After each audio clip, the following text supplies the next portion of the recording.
Welcome to Generations. Kevin Swanson here. Now, we like to identify historical markers in world history and U.S. history. This one marks a first for America. New York City has its first Muslim communist, pro-LGBT, anti-Christian mayor. Got that? He took the oath of office just last week on the Quran. For the record, post-Christian England already got its first Hindu prime minister. London's mayor is a Muslim, as well as the mayors of Birmingham, Leeds, Blackburn, Oxford have aligned themselves with the Muslim faith. And Scotland has already got its first Muslim prime minister. New York City is a big part of this country, about twice the size of Scotland and half the size of England population-wise. Now, this is more symbolic than anything else, symbolic of a post-Christian age. The world today can be broken up into four contexts in terms of levels of antagonism expressed towards Christ and his people. The worst of which appears among the Christian apostates, the apostate Christian world, Europe and America, and communism, as much as communism expresses itself around the world. That represents very high resistance. The Islamic world under God's judgment is Turkey, North Africa, parts of Europe. That represents reasonably high resistance.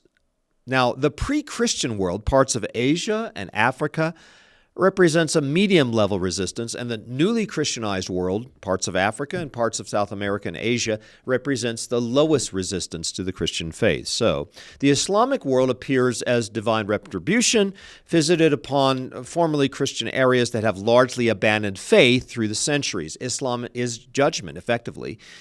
Islam antagonism is generally more set against Christian Western apostates than the authentic Christian faith itself. That's just something to keep in mind.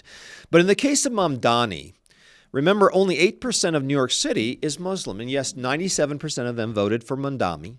So why is he elected? Well, the answer should be obvious. He represents all that is liberal. But what does that mean? What's liberal mean? Liberal simply means anti-Christian. That is, whatever is against God, the Bible, the Christian faith, and God's law. It's not as if 50.4% of New Yorkers that voted for Mamdani are shooting for burqas and Sharia law and the stoning of homosexuals per Sharia law. So why do they vote for Mamdani? Well, that's obvious. Mamdani stands for all that opposes the Christian faith and opposes the Christian West. It's a society that has turned away from Christ and against God's law. It's more symbolic than anything else. There's also a binding agent to the coalition of the 50.4% of voters in New York that go for a Muslim. The binding agent is a Marxist framework that views human society through the lens of power hierarchies. For some, they have lumped Christianity with the oppression of slavery, and that the English, the Spanish, the Portuguese, and the Dutch got involved in slavery during the apostasy of the 15th and early 16th centuries. They lump Muslims, homosexuals, the working class, and other ethnic minorities into a category they call the oppressed. Got that? So the oppressors are seen as European background whites, Christians, and capitalists. It's the same old Marxist revolutionary ideas that turned Europe, the Soviet Union, and others from one set of oppressors to another set of oppressors, sometimes in quotes here. Muslims are oppressors. You just need to understand this. They have always advocated slavery. These were the slave traders of the 1100s, the 1200s, the 1300s, the 1400s, 1500s. They continue to enslave people in North Africa to this day. Islam is coercion and oppression. The word Islam is submission to the power of a religiously controlled political state. That's the whole idea of Muslim. So why are Marxists and Muslims bedfellows, at least in New York City today? Well, the answer is obvious. They agree on one thing, that is coercion. Marxists and Muslims are good at oppression. They sell themselves into the guise of setting people free from the oppression of capitalists or Christians to further enslave the people under higher and higher levels of oppression. Of course, this is all sinister demonic ploys at work to which the post-Christian world gives way. But now, final question. Mamdani is rewarding its homosexual base with appointments. His appointee for chief fire marshal is a lesbian. This is increasingly common in large cities like Los Angeles. They did the same thing until the big fire took down the portion of that city, last year. But now, why are the Muslims, the Marxists, and the homosexuals so cozy with each other? Well, first, don't forget that it was the Soviets, the Bolsheviks, that legitimized homosexuality for the first time in Russia back in 1917. Also, remember that revolution is chaos. Revolution is intended to overturn the social order, the economic order, the cultural order. The order of the day is an overturning of the social order. How does one destroy the Christian foundations laid down over 1,000 years? Now, this is a subject with which the Marxists and the French Revolution philosophers have had to grapple with for about 2 centuries. So how does one destroy the foundations of a building laid down over 1,000 years? There's only one answer to the question. Use a lot of dynamite. Like a lot of dynamite. Fundamentally, the Marxists and Muslims are interested in one thing, overturning the Christian order. But that's a tall order. Something like that requires a very concerted, very radical revolutionary agenda. Sexual anarchy, social anarchy, economic anarchy, cultural anarchy, of course, political instability, civil disorder, crime, anarchy in the streets. Now, let me say this. That's not fun. It's just not fun. The breakdown of family, marriage, all of human society, economic unravelings, the depressions, the distresses, the human agonies, blood on the streets, gulags, torture chambers, mistrust and fear, tyranny of revolutionary governments. It's just not fun. It's not fun. I have another suggestion, actually. How about we not do that? What does wisdom say? He who sins against me wrongs his own soul. All those who hate me love death. That's Proverbs 8:36. Well, now more on this Mamdani. Strange bedfellows in New York City with Bill Jack from Worldview Academy.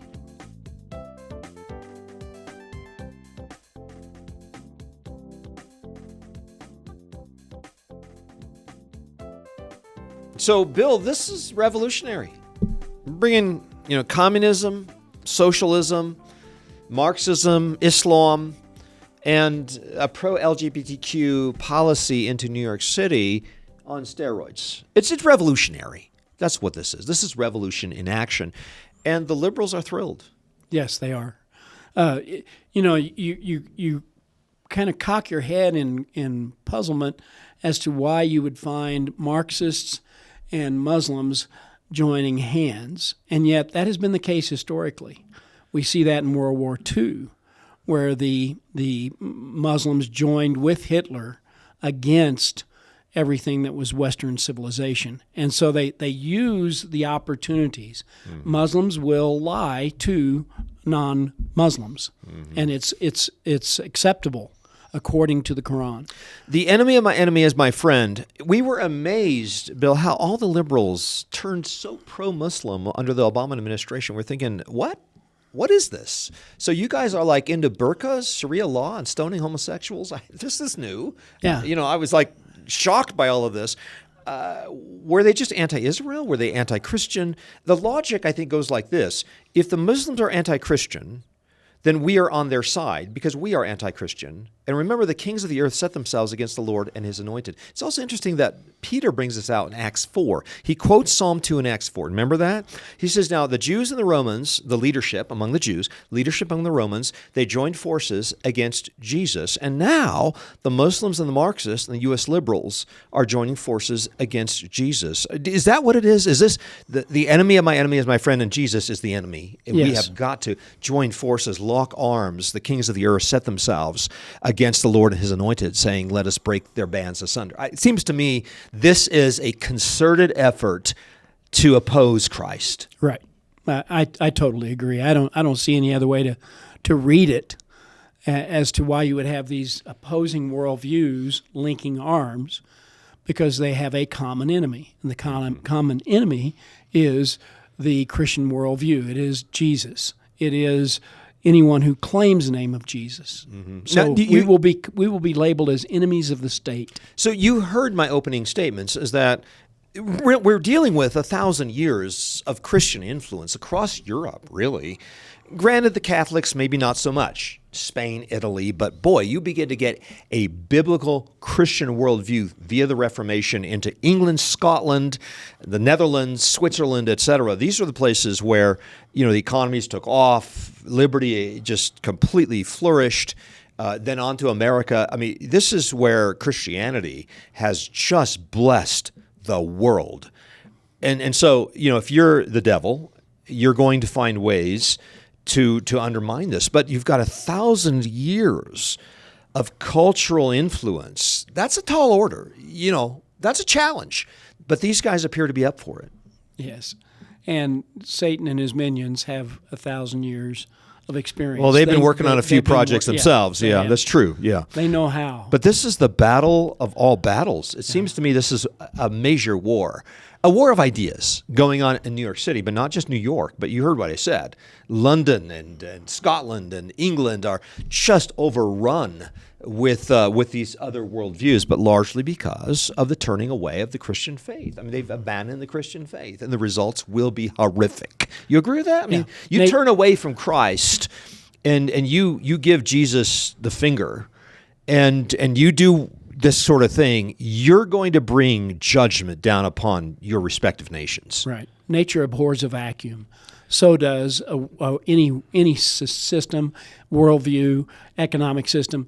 You pull out a Christian worldview from that, it's not going to remain neutral. It's going to be filled with something. It's going to be filled with the opposite. Which means Marxism and Islam. It seems to me those were the two destructive systems of ideas that destroy economies. No question.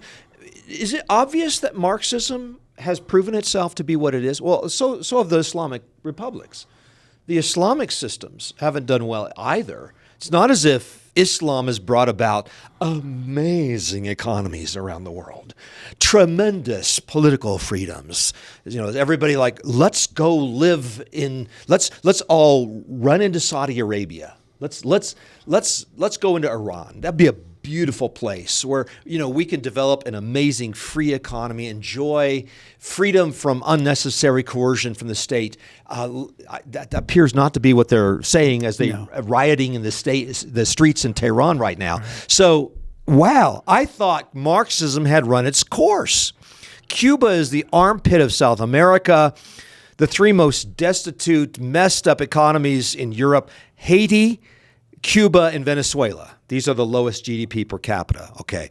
2 out of 3 are communist. The other is dominated by a demonic religion. Very sad. So you've got Haiti, Cuba, and Venezuela, the most messed up economies in South America. Whoa. What a cool resume for Karl Marx and his communists. Doesn't anybody see this?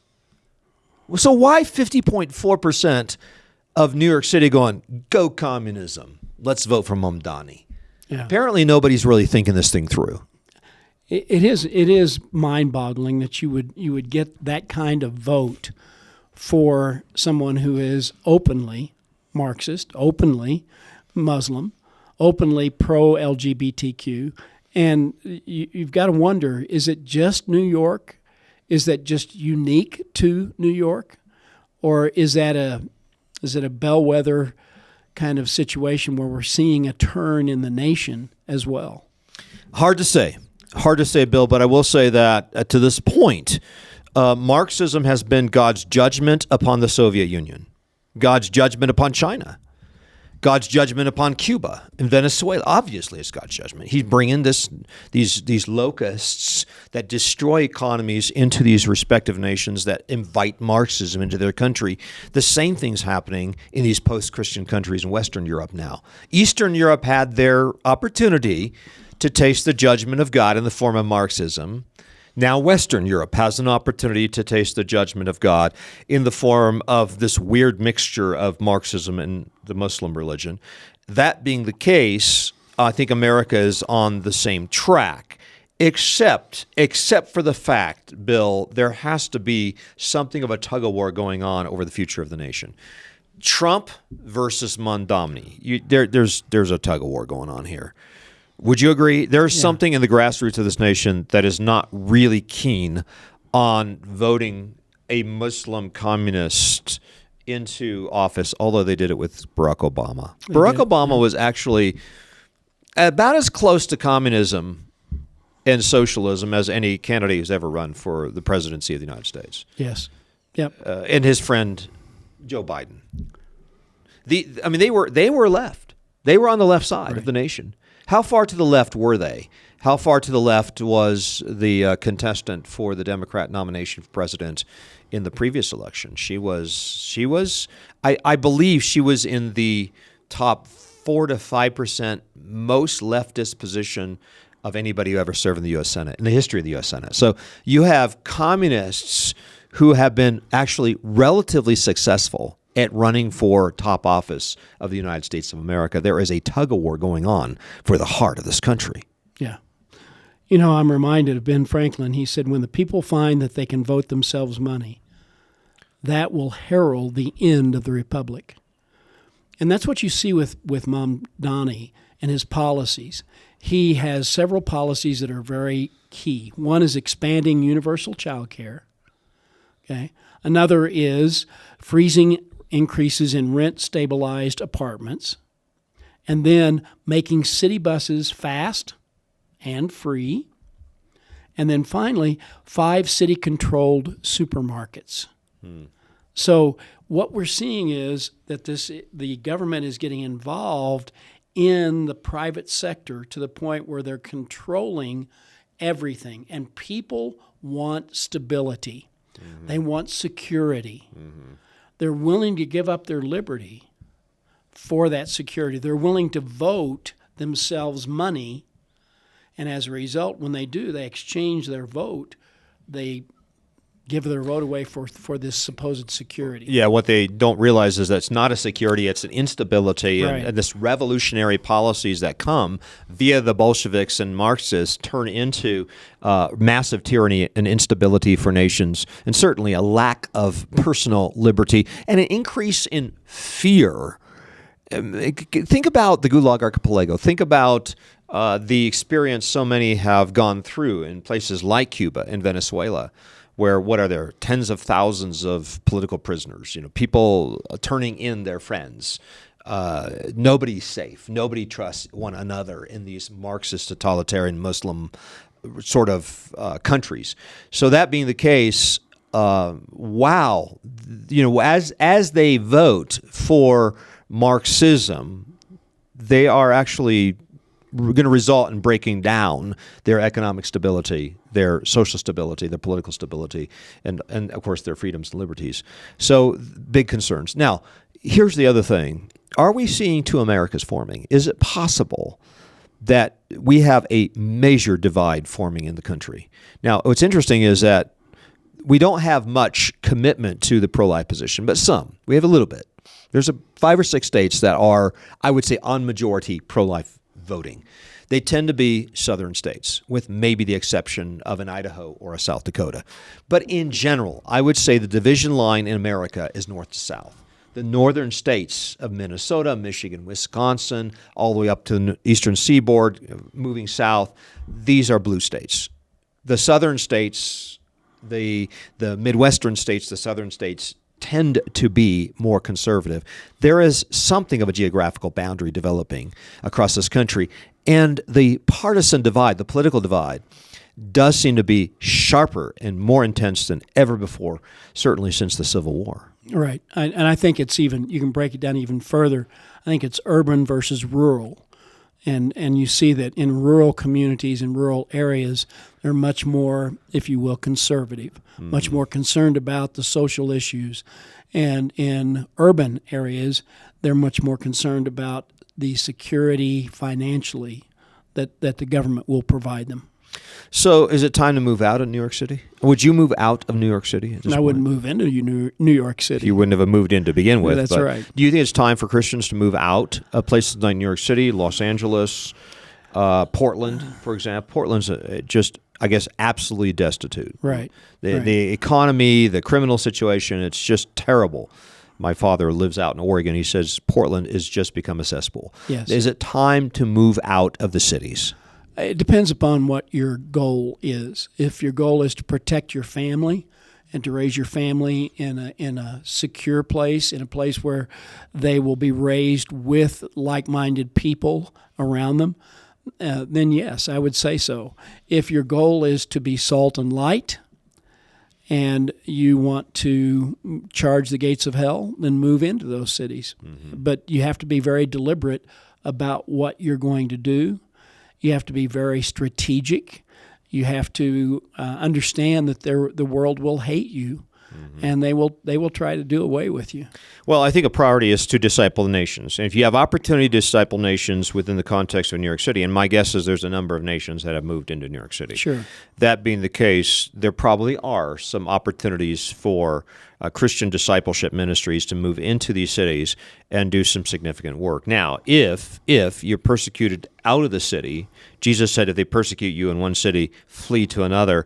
And there may be a point at which this nation is so close to judgment, which is very similar to what was happening in first century Israel. If that be the case, if we're that close to judgment, then it may be the hardness of hearts of the people in a particular city is so rough that you're going to have to move on, certainly to other ethnic groups or to other geographical areas. I think it's appropriate for Christian missionaries to say, you know what, there's so much hardness of heart in this area that it's time to dust our feet off as a signal of judgment against the city itself and move on to some other city, state, nation that would be more receptive of the gospel message and come to repentance at this point. So yes, individual ministries, churches, evangelists, missionaries need to ask those questions because I believe the fields are always white. It's just a matter of finding those fields and then discipling the nations wherever you are. Okay, friends, well, that wraps up this edition of the Generations broadcast. Encourage you to my book, Epoch, The Rise and Fall of the West, to better understand where we are in time and space and where we are in terms of the development of the kingdom and the wider vision of discipling the nations around the world. Is God done with America yet? Is God done with the West? Get a copy of Epoch, The Rise and Fall of the West to better understand the context, where we are, and where we're headed. I do the best job I can to cover that in my book. It's largely history. It's called Epoch, The Rise and Fall of the West, available at generations.org. This is Kevin Swanson and Bill Jack inviting you back again next time as we continue to lay down a vision for the next generation. This has been a production of the Generations Media Network. For more information, go to generations.org/media.